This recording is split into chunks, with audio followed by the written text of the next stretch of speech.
we're live. Yay, we're talking non-dairy creamers.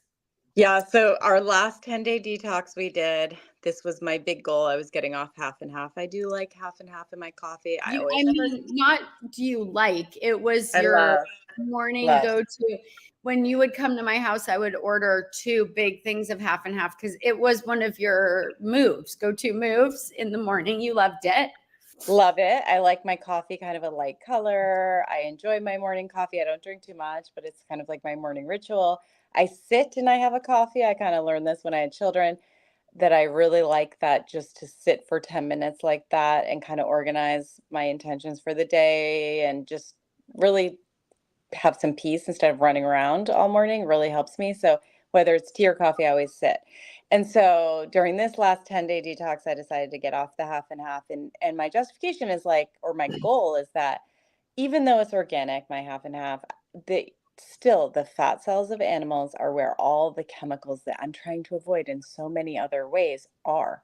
So we don't want that bioaccumulation of all these chemicals in fat cells, and then I'm having the fat from the cows. It just doesn't make any sense to me. So I said, okay, I'm just finally, it's time I'm getting off the half and half. So I did, and I got a lot of complaints at home because everybody was looking for, what am I supposed to put in my coffee? This is disgusting. It doesn't change the color. And I would spend about 20 minutes in the grocery store looking for alternative creamers, and everything had a bad ingredient. So you and I have another YouTube video about the ingredients in foods, but these alternative milks are horrible as far as gelling gum and carrageenan and all these extra ingredients we don't want. We know that those ingredients bother our microbiomes. It's really important for us to have good gut health, and our moods, our immune systems, everything is connected with gut health these days. So I don't want any of those ingredients. So I would be standing there reading all the labels. And so what we wanted to do today is share with you the 2 best ones we found, and that my family likes. So I thought that would be a good thing to go through. I really want everyone to avoid all these gums in their products. The gums are there to thicken them and make it more cream-like, but they're actually really bad for our gut flora. So we don't want them. Right, Hill?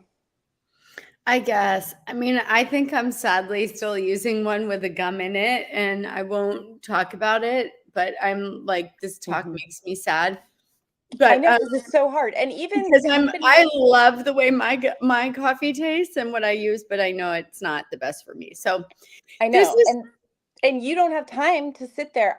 During that 10-day detox, I went yeah, twice to you the took grocery it store, on. and it was crazy. I was there for like 20 minutes, half an hour, just pulling out bottles because one company would be really good on most of their products, and then the creamer has gel and gum in it. As you know, and it was like, I can't trust anything. I don't know what to do here. And so I was really looking hard for these, and I found 2. So I want to share with you. So Show this me the company, goods. I originally learned from you, this company, but they didn't have this product yet. Where are you? Okay. Elmhurst. Love this. This Okay, is now really delicious. previously their barista creamers had sugar in it. Does Yes. this not have sugar? This has a little bit of maple Yes, syrup, yeah, I like that. which Okay, I really but like the taste of. I like their products in general. So go through. Yeah, let's talk Okay. that. So the ingredients here are walnut milk, oats, maple syrup, and salt, and that's it. This is what we have in here. And there's a preservative that's a potassium phosphate, which is fine with me. That I'm not trying to, that one doesn't bother my gut bacteria, but the gums will. So, and the amount of sugar in here, it comes to total sugars are 4 grams. But I need to say something.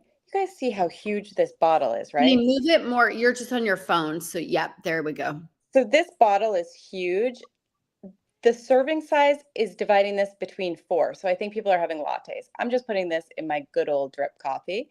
So I'm getting a lot more servings than that. So my sugar content's a lot less. So And divide, how this is a many big bottle. grams? So it was 4 grams of sugar in.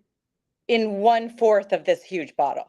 Okay, so it's I not a don't use lot. 1/4 of the bottle. I It's use not a like lot, maybe. but it tastes sweet, right? So It like for has, this, it doesn't taste too sweet. It tastes a little bit sweet, but it's not, a lot of the other creamers are so disgustingly sweet. This one's really quite good. So I have okay, another option. I'm gonna So try it. this one I like. This is sort of the one I've been using, and I do like it a lot. And this is the other, these are specifically creamers, right? These are like barista blends or whatever. Where are you? Okay. So this one, not all of this company does not have the gums and ingredients we want to avoid, but this is an almond creamer that this is the one my family is really enjoying because this one is pretty sweet, I will tell you. So this one, the ingredients are almond milk, there is brown sugar, baking soda, and some natural flavor. So as you know, my family likes to have flavor in their coffee, so they're using that one. I don't want the extra stuff in it, but I'm telling you, it's really good tasting. So it was very hard to get my family off the half and half. I would be, in the other room and I'd hear like, "Where's the half and half?" And my husband would say, "We don't get to have that anymore." And my children would say, "Why not?" And he'd be like, "I don't know. There's bad stuff in it. I don't know." And so it was like really funny. And people would complain, "My coffee looks like mud. It's not light enough." It was just a really funny experience, getting off the half and half because everybody uses half and half. They'll have iced coffee. They'll have, it's really interesting. So they want something like that. I think that could be a stepping stone for people trying to get off sugar and et cetera. So you could use that one and kind of like taper over to one that has no maple syrup, no sugar in it, nothing. But your coffee is not going to be the same color and it's never going to have that thickness that half and half gives to it. But I don't mind it all now, and I'm never going back on the half and half. It's very obvious now. So that was the end of that kind of experiment of getting off the half and half. Okay, so wait, let me grab mine and let's talk about what I should not have in my going forward. Right. And there are companies that have, now these are like creamer substitutes, is what I just showed you. So they sometimes have flavors and they're sometimes a little thicker. But you could use any kind of plain almond milk, plain nut milk that's just whatever, it's oats in water or walnuts in water or macadamia nuts in water, maybe salts in there. That's the cleanest way to go, right? That'd be great.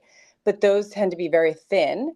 And so to get off the half and half, you kind of need a stepping stone like one of these two. Though the Elmhurst brand, like using their walnut or Right. macadamia or it's not, I mean, it's different in a coffee and it doesn't cream. So I make a cappuccino. I use Mhm. espresso, 2 shots, and then I make this milk and I like it because it gets I like it too. thicker than regular milk or half and half. Right. Okay, but so mine has, we're gonna break it down.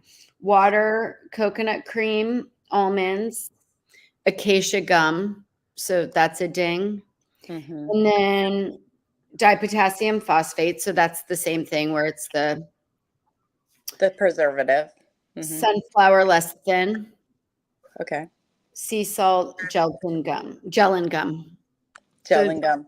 I mean, probably out of all of those ingredients, the gel and gum is the one I'm trying to avoid most because when we did the YouTube series on food additives and things to look for in the labels to avoid, the gel and gum, although it is a natural product, they get it from like seaweeds, is really bad for our gut flora. And I was in, PubMed looking at all the research and reading about it. And I was just astounded by how much research there is on this.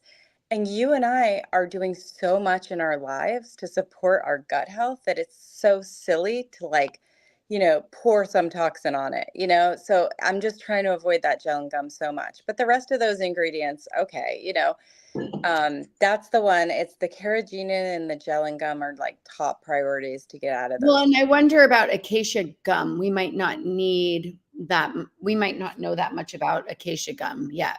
Yeah, acacia gum some people take it for their gut health actually. So there might be something in there that's better for us. So it doesn't have the same as far as we don't know it's I think these gums though, the carrageenan, the gel and gum, the rest of the gums, I think that they're pervasive in our foods now, and I think it really is a problem for a lot of people's gut health, and you just don't know it. So find them a lot in non-dairy ice creams too. So I've had a number of patients who just love, these healthy looking ice creams, and there's no dairy, and they're low in sugar, and those gums are ripping up their gut flora. So I don't love that. We have a question, Hill. Yeah. Jennifer is asking, should women be avoiding full fat dairy when on a fertility journey? Now it's a bit of a dated question, right? Because 10 years ago, that's probably where we were telling people to eat full fat dairy products if they're trying to get pregnant, because we want the fats to support their hormone production. As of now, it's a real individual choice on the full fat dairy. We do not recommend. I can't remember either of us recommending to patients recently that they have low fat dairy products or no fat dairy products, right? We really don't Definitely not. recommend that to anyone, No. right? We like the full fat dairy if you're going to have, yogurt for your breakfast, and you're going to put a lot of nuts and seeds in it, and maybe some fruit in there. And if that's the breakfast you're depending on, then you do that, and you get the cleanest, local sourced, organics, whatever you can get as the cleanest one. And I do think that goat yogurt sometimes for people is appropriate. So the answer, generally speaking, is as of now, we are not putting people on full fat dairy for fertility diets unless that woman is underweight and having specific low production of hormone issues. That might be a really good and easy fix. But in general, we do think that full fat dairy probably has some extra things like pesticides, herbicides. Even if it's organic, these things are still there, and certain chemicals in the environment accumulate in our fat cells. So I always bring it to, those research studies that are horrific about the 3-month-old baby's fat cells had 79 chemicals in them, or 201 chemicals in them, or whatever. Those come out all the time, right? And they're scary. So eating animal fat in general, we do expose ourselves to certain things. Now, some women need animal fat in order to get pregnant, so it's not a really clear answer. That's my quick answer. What about you, Hillary? Yeah, and I think that we have seen many fertility diets out there are very, very strict and tend to take all these foods out. And I think it's okay to figure out short term what foods you're having sensitivities to and reactions to. And so if you are sensitive to dairy, then avoiding it makes sense. Yeah. If you're not sensitive to dairy, then having it in rotation as a fat source might make some sense. What we see is our patients tend to eat the same thing all the time, and we just want to avoid that. So like if you're doing full fat dairy and it's a part of your diet but not a huge part of your diet, that'd be good. If you're eating meat, I mean, we would rather the animal fat probably to come from red meat sources. On a fertility journey, it's super Chinese medicine-ish, but that's what helped both of us get pregnant. It helps a lot of women who have what we call blood deficiency or with low iron counts, and like red meat's going to do more for you than full fat dairy. Does that make sense? Like you're going to get more of that cholesterol back hormone support, but with B12 and with zinc and with iron. And so the dairy, it's a choice for a lot of people because it's easy and it's fast. But we find that if we've got more of a rotation of foods in and you're not relying so much just on the full fat dairy, it's better. When we do food sensitivity testing courses, Hill, it's always asked, so we should just answer the question here. If you're not lactose intolerant, so if you're lactose intolerant, dairy causes me problems, and so that's really obvious. But if you're not lactose intolerant, can you have inflammation from dairy itself? And a lot of people, I would. So I think we Wait, have found over our you got like careers, and a we've been text or doing this for a something, Kara. So wait, you were saying, while. does I was dairy saying cause that inflammation itself? dairy, we find that actually the majority of people we work with, we find out that dairy is causing them inflammation in some way, and that's not lactose intolerance. So we will look at genetic tests, and it will tell us that. We will do detoxes and take out dairy. All of a sudden, the people are not constipated, their skin clears up, their eczema goes away, they have more energy, they have less bloating. So I think a lot of people are walking around with these mild chronic reactions to dairy products, and they're just still eating it, and it's causing you some kind of inflammatory process. So that's worth testing. And we do see that a lot, but that's really different than like, oh, I have a sensitivity where I could just take an enzyme with my dairy and it's fine. That's different. You see? If you've been on a fertility journey for a while or any kind of chronic health journey, and you don't know if you're sensitive to dairy, DM us or message us. We can let us know. get you some Yeah. testing, because it's a We can really figure it out. great thing to understand how you respond to dairy. And food sensitivity testing, while it's not perfect, it is very appropriate. It's very sensitive and good for the dairy. I find like it's testing 5 or 6 different types of dairy. So you're going to get a sense if it's reacting or not. And it's pretty easy to see if that's in your life or not. And some people just don't want to cut it out until they know for sure. Right. And then we suggest you do an elimination. And that's why we lead 3 times a year detoxes and programs where you're getting these foods out just to see what's clearing up. So rosacea is my big thing, inflammation, fertility issues, aging, we want to keep checking our bodies to see. And things can change if you've had a chronic illness. We saw a huge, dramatic change in food sensitivity tests after COVID. So after most people had COVID the year, right when we ran a food sensitivity program, I mean, everybody was reacting to foods in ways that we had never seen in our 20 years of clinical practice each. I mean, we've done thousands of these tests. Yes. So it was fascinating. Yes. And that food sensitivity testing program is available all the time. So you can just write in and we can send you the information on that. Really. All right, Hill. So thanks for sharing your dropping your knowledge. So I'm going to get the Elmhurst. Show me one more time. I'm going to order it right now. Walnut barista. I have the maple flavor because I like it.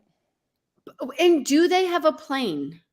I'm sure they have a plain. I don't know. Yeah, that's I'll let everybody know. I had to order that online because I couldn't find it in any store. And then this is the one that my family really likes. And I like the super bitter coffee. So that's why I'm trying to avoid the walnut. Yep. So those are 2 like delicious tasting ones. And then we can go to the clean ones. All right. Bye, everybody. Bye, everybody. Have a great day.